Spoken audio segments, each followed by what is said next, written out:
flag is going to be in the air here in just a moment. Poison on the outside, and then second row alongside Hurdle, and it's a long drag down to those starting lineup, or the starting lights, and the green flag. There it is. Green flag flies. We're racing officially. GLTC at COTA, right? Race 4. Look at Swenson, cheeky with the low roll up to turn 1 into the green flag. He gets a nice jump, and so do all the cars with the rest of the torque. Look at Poison in the RSX around the outside, side by side with newbie Austin Hurdle up the inside in that 370Z. That's a killer start up to second. I think that Brian DeFries had to get on the clutch down there in turn 1. He was going so slow. Look at Poison up to second place, and here comes Aaron Lichty. He went the long way around and made up a whole bunch of spots. Catil stuck in traffic behind a 3-wide situation. Really dicey there. Tab on the inside, Heitkotter on the outside. Wow, that was close between Meadows and the Silver Miata, and Heitkotter there behind. But Lichty tends to be a little more conservative. He was feeling a little nervous starting in the middle of this pack, having been pretty much away from everybody all the time, and that's a killer start for that car. Eric Catil cannot figure out a way past these cars. They're still almost 3 wide through turn 7 and 8, a massive curb hop. Yeah, he took a big chunk of curb there, and he's been fighting some issues all weekend related to mechanical things breaking, but he's got the hybrid racing guys helping him out. To the outside now of Heitkotter down to turn 11. Lap 1 here, Tom. It's all sorts of chaos here in the braking zone. Tab on the binders to get by Emil Tab, but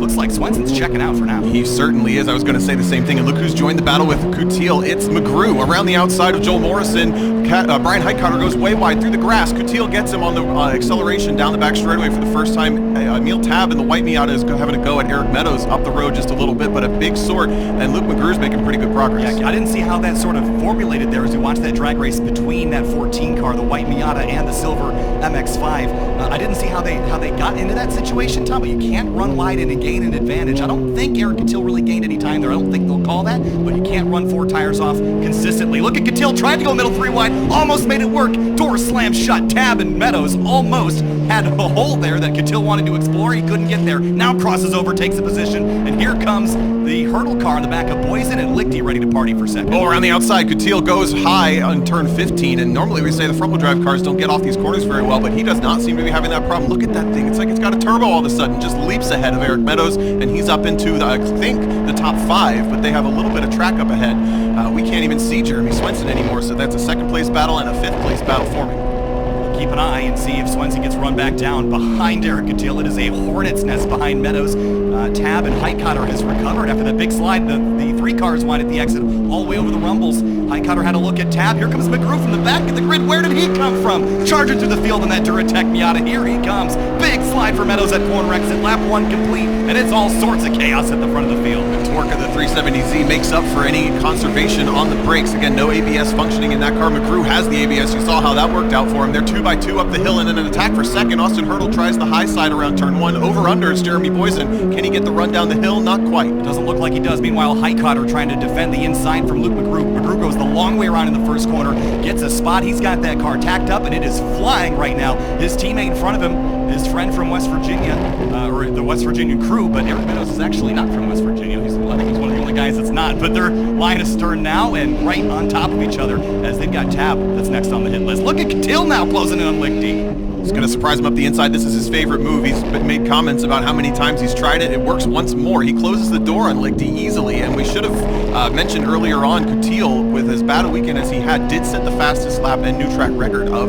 GLTC here at COTA in race number 3. So that thing is back in on full song. He has easily cruised past and pulled away from Aaron Lichty, who might be struggling with the higher temps here in this final race of the day. Catil is really on the back of Austin Hurdle, who had some serious tire problems by the end of race 3. Does it again. Look at the big slide. Huge slide, and he goes over left. Catil goes the long way around. They're going to drag race now. This is a Honda Civic versus a Nissan 370Z. Now remember that Civic motor, it's not really a Civic motor anymore. It's a K24, I believe, that's in that car. And now alongside the V6 rumbling in that 370, and here comes the Aaron Lichty machine. That Porsche Cayman. It's been rock solid out front all weekend long, but now he's on the attack. Almost 3 wide. Hurdle in the middle once again. Last time they were in this position, Eric Catil had a little bit of contact and ended up off the track. This time they keep it clean. Catil picks up the position from Hurdle. Lichty backs out just a little bit, and that's gifted Jeremy Poison probably 3 or 4 more corners worth of breathing before Eric Catil runs him down, because that car seems unstoppable right now. Joel Morrison in the background slow, so he might have a mechanical issue in that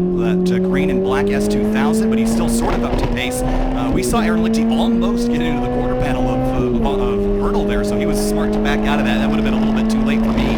Out front, though, can Swenson run away from the charging Catil? I don't think he's going to have enough time to stay out front. Catil's flying right now, but there are cars between him and that race leader. Yeah, it's going to be close. We're closing in on about 10 minutes to go in this race, and he's going to have to make quick work of Jeremy Boysen. He's already caught, and look, to the back bumper is Eric Cotillo, trying to salvage the weekend with a win here in race number 4. Now drag race up the front straightaway.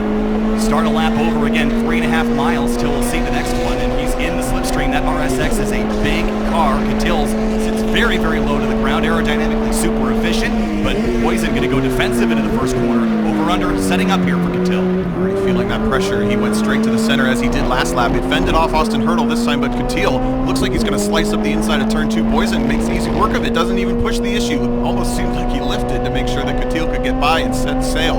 I think maybe Jeremy Boysen knew he wasn't catching Swenson, but Cotillo might be able to. There's Dyson Pham and Nick Steniford in S2000s running nose to tail downhill towards turn 1, but Boysen in that number 99 and Austin Hurdle in the 34 car, they're battling for position behind Cotillo, but that's now for third place that they're all scrapping about. And Aaron Lichty in the background in that Cayman is there, and Luke McGrew is not too far back either. Seems like his pace has sort of fallen off just a little bit. We're still a long way from home. I was going to say he's continued to knife up through the traffic. Brian Highcutter is the one whose pace seems a little rough as he has fallen off the back of that train that is now third on back. So Boysen in the black RSX third, and then Hurdle on down, working their way onto the back straightaway. We're coming to right around midpoint of this race. So can Jeremy Swenson outrun the charging number 82, the season champion from last year? He won 8 races, Eric Cotillo did, and won the championship by 4 points back at Gingerman in October. And here comes Luke McGrew powering up alongside Emil Tapp's Honda-powered Mazda Miata. Drag race to the turn 12 area, and McGrew should have the spot here. Ford versus Honda, but now it's all Mazda brakes, and they're dead even nose to nose on the turn-in point. McGrew with the preferred line hops the curb, leaves a little bit of space in case Emil pushed the issue around the outside. He did not. They're going to slow in order, and then look at this battle for third. Hurdle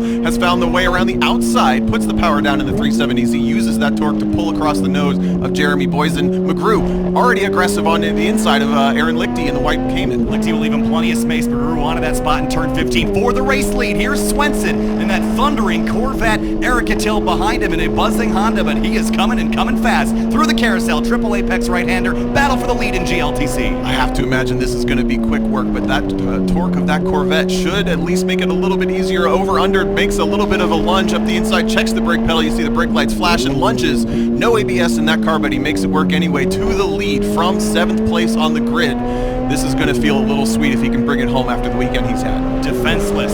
Jeremy Swenson could not hold off that Honda Civic. 2 very different ideologies of how to go fast. You got a bunch of torque and not a whole lot of aero. He's going to use that advantage there on the straightaway, potentially to have a run up the inside, but Cotillo's car is fast, and it's got a bunch of downforce to go with it. This is a heck of a battle. Dyson Pham, Nick Steniford, and George Costambartis down there at the back of the field, but still battling strong. And then this string of cars that have not really separated out, honestly, check out Austin Hurdle starting to close in on Jeremy Swenson. We saw Hurdle have tire problems in the race number 3. Swenson might be hurting right now.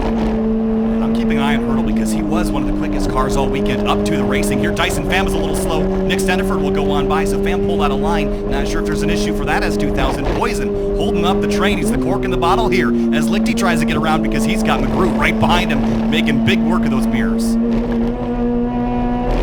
Swenson struggling now. Hurdle's going to try to cross over. Big power slide with the torque out of that car. McGrew lunged up the inside of Lichty in the background while we were watching that big slide. Those guys are really pushing hard now as Swenson has issues. Yeah, he's got a problem. He's slow, and he's pulling off to the left-hand side of the racetrack, letting the field on by. Look at these 4 cars on top of each other into turn 11. McGrew is through Lichty. A little awkward down there at turn 11 as they try to get things sorted out, but Hurdle is through and into 2nd place. Cotillo is taking that time and opportunity to just drive away. Look at Highcutter, a late charge all of a sudden on the back of Emil Tapp. That car is coming alive here in the later stages of this race. Aaron Lichty having to look back on Luke McGrew. Did not like that lunge that he made at turn 9. Wants the position back at turn 12, but I was going to say McGrew has charged from the back and is in, I would say, contention for a podium here. Tries the outside. Mazda great on the brakes, swings the momentum and keeps the position for now. On the outside, made it stick. Now turn 13 is back to the right, so this should be an advantage for the Miata. Look at Highcutter up the outside on the brakes, trying to battle Emil Tapp. These two have tangoed all weekend long, and they're going to do it again for the last couple laps of this one. We should say it's 70 degrees here in Austin, Texas. Not a cloud in the sky. This is the hottest the track has ever been for these drivers. And some of the cars with a little more weight are starting to show signs of wear, but not one of them is Austin Hurdle this time. He's managed that car much better and is doing a fantastic job. McGrew has broken free from Aaron Lichty, but Brian Highcotter is making himself a major nuisance on the back of Emil Tab in the last 5 minutes of this one. Chris Forsberg Racing versus the winning formula. We'll see if the new CFR build can get past this MX-5. Look out to the left into turn 20, backs out. Look at Tab way late on the brakes there. He's got ABS in this car this season, and it's working out great. Now on the tail of his teammate in that Porsche Cayman, and use that slipstream up the front straight to help this car out and compete with that 370. Probably better of a quarter-ton difference between those two cars in overall curb weight, but the 370Z is meant to carry it. We're going to keep an eye out for a white flag so we aren't surprised by the checker this time, but things streaming across the start-finish line, I think for the first time in single file. Yeah, they finally started to sort out, or some semblance of sorting. Eric Cattell just ran the race high 2:31.6. Look at Luke McGrew on the back of Boysen. That's for third. That's a look to make it work. Through the left-hander, Boysen's going to stay tucked to the right, jumps the curb on the right, can't make it stick though. McGrew threw into a podium spot from the back of the grid. Lichty's not going to have the end of that one though. Runs a little bit wide. This is the section of the track where the Cayman really struggles. It does not have enough front end for these long sweeping S's. The transitions are okay, but once it gets into turn 6, 7, 8, and 9, he says that thing is just not happy. So you can see how much time he loses in that section of the track. But someone who's not losing as much time as Eric Cattell. He was over 2 seconds slower than his best lap in race number 3 now, so that just examples how hot it is now. And Aaron Lichty looked like he was driving a school bus through the S's. That Porsche, which would typically be considered a pretty lightweight sports car, is very, very heavy for GLTC, and it struggles there. Emil Tab power slide on exit, grabs the exit curbing, and now Brian Highcotter sees that as a weakness. He's going to pop out driver's left, and look who's joined the party. Eric Meadows is back. Eric Meadows is back in a late race charge. McGrew out of frame now. He's checked out of this one. Lichty with the motor. Wow. Just drives right by Jeremy Boysen, and Boysen's car is no slouch in a straight line. He's going to make quick work of this. Does Jeremy Boysen have an issue? He might. He was a little off pace. I just think the Cayman is that good. It struggles. You saw how bad. We haven't had a camera on Lichty all weekend because he's been leading by 10 seconds, but now you got him in frame. You can really see how much he struggles in the fast and twisty bits and how great it is on the long straightaways. It's so diverse in terms of where it's good and where it's bad. Although a lot of these other cars are pretty good elsewhere around the track, but Lichty's is very peaky. Behind them in the background, Brian Highcotter made the move on Emil Tab, worked down into turn 12. He has the point, almost shows the nose on Jeremy Boysen, who's really starting to show signs of not having a lot of front tire left on that car. He's not getting off the corners as we would expect a front-wheel drive car to behave at this point in the race. He seems to be struggling on power down. Highcotter is really getting aggressive, almost thinks about showing the nose in 19. Backs out of it, thinks better of it. Now Highcotter has finished 4th in races 2 and 3. That is his best finish in the series so far. Again, his first race of the series. Now here comes Eric Meadows up the inside on the winning formula car of Emil Tab. He's through to position. Now Highcotter on Boysen down the front straightaway. You got to imagine that torque will be king as they come take the white flag. This is the final lap of race 4, our final journey around Circuit of the Americas in 2021 for GLTC. Highcotter takes the position easily over Boysen. He's got a long way to go to catch Lichty. I don't think that's happening. Yeah, Lichty would be P4, so he would be able to tie his best finish of the weekend if Highcotter could get there. But look at Eric Meadows on the back of Boysen now. He's become the cork of the bottle here just a little bit as Emil Tab has dropped way down the order. I didn't think he was going to struggle this bad, but he seems like he's got a little bit of a pace disadvantage here in this race. Meadows certainly doesn't, though, closing back on the 99. That is a surprise. I am also surprised that Hurdle has been able to maintain the pace he has over McGrew. They're very stagnant. The car that's struggling the most right now is Jeremy Boysen. As we see a little smoke from the back of Eric Meadows. Hang on, buddy. It's just one more lap. It might be a fender rub. He was mentioning that he was getting rub in a couple different places. I think that's what that is. So I think it's just a tire-related issue. There is your leader, Eric Cattell, last year's champion. That car is unbeatable, unstoppable, except when it breaks, and it broke a bunch this weekend. Now it's sorted and it's going fast. Boysen a little bit wide through turn 10. That's a straight-out flat shot. Emil Tab shows the nose up into the hairpin. He's going to cut off all of his momentum onto the back straightaway, but he's going to try it anyway. Whoa, it's a huge lunge. 3 wide on the exit. That's going to pinch off, and the 99 pulls back across the nose. Meadows does a great job of backing out of that situation. Emil Tab going to try to salvage this with power down the back straightaway. That was a huge, deep lunge and put him in a real interesting spot there, Tom, but they all came out the other side. Yeah, that was very, very tight stuff on the final lap. Tab with a 2 for 1 and one move, 2 positions, and he easily clears these guys. I almost wonder if Boysen's car is having temperature issues because it's usually much faster in a straight line than this. Meadows with a massive lead. Oh, that's lunge. a big dive. Oh, man, he made it stick. I think Boysen might have helped facilitate that, but Meadows is through. Move him up one spot. Boysen all the way down now, which I think would be 8th spot as we come on through the stadium section here for the final time, Tom, but lots of shuffling in the mid-pack order. Coming back through the carousel, Austin Hurdle. His car has lasted this race.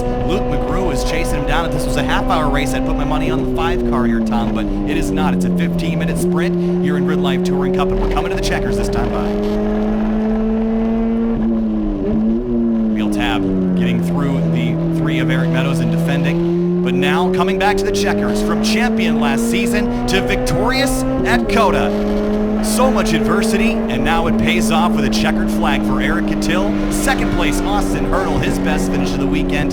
For a new guy, that is a phenomenal first